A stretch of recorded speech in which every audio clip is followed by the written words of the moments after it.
सकाळी मम्मी म्हणली की त्या अक्काकडे काहीतरी झालं, चल बघायला जा. तर मग मी उठले आणि मम्मीसोबत चालायला लागले.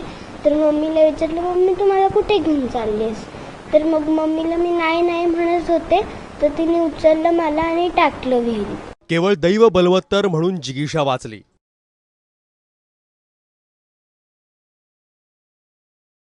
मात्र आईनं तिला सोबत घेऊन विहिरीत का उडी मारली हे कळण्या इतपत तिचं वयही नाहीये.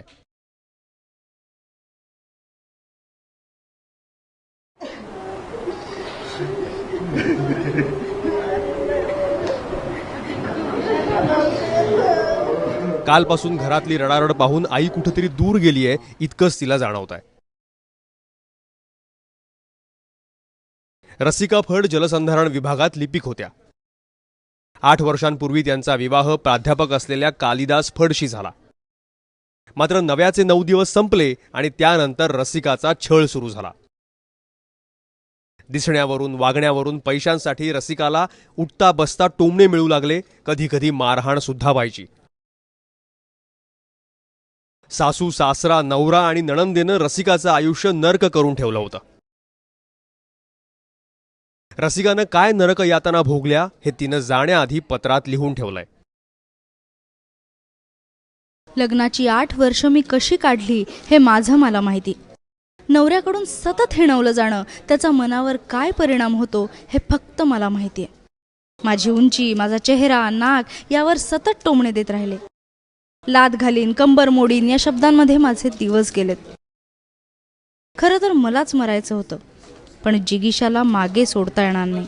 आमच्या स्मशानाच्या खर्चाला लागतील एवढे पैसे माझ्या कपाटात आहेत. आणि एक शेवटची इच्छा, माझे कोणतेही विधी करू नका. माझा नवरा, सासू सासरे आणि नणंद यांची सावली सुद्धा माझ्या प्रेतावर पडू देऊ नका. आई पप्पा, या जन्मी तुमच्या पोटी जन्माला येऊन खूप त्रास दिला. शक्य असेल तर माफ करा. उत्सव, खूप साथ दिलीस, पण तुझ्यासारखं खंबीर होता आलं नाही. भाऊ बहिणी खूप प्रेम दिलं. थँक्यू. लग्न झाल्यापासून तिचा मानसिक शारीरिक छळ सुरू होता. तिचे सासरचे सगळेच मंडळी, खास करून तिचे सासू सासरे आणि सगळ्यात महत्त्वाचा रोल निभावला तिच्या नणंदेनी. ही एवढी शिकली सवरलेली मुलगी प्रत्येक ह्याच्यात टॉपर होती. अशी कुठलीच गोष्ट नव्हती की ती करू शकत नव्हती. आणि शेवटी तिने जे नाही करू शकत ते पण करून दाखवले. खरं तर रसिकाचा छळ तिचं कुटुंब डोळ्या देखत पाहत होतं. रसिका फड यांचं सासर आणि माहेर यामध्ये फक्त हा रस्ता होता.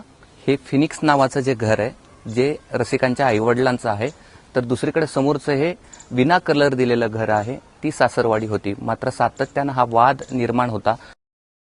खरं तर पिढ्या घडवण्याचं काम करणारा कालिदास फड ढोंगी आहे. त्यानं रसिकाचा सन्मान तर सोडाच, तिला नीट जगू सुद्धा दिलं नाही. शिकल्यानं सुसंस्कृतपणा येत नाही हे पुन्हा अधोरेखित झालं. पण शिकलेल्यांनाही गुन्ह्याची जबर किंमत मोजावी लागते हे कालिदास फडला कडक शिक्षा झाल्याशिवाय लक्षात येणार नाही. कृष्णा केंडे, एबीपी माझा, औरंगाबाद.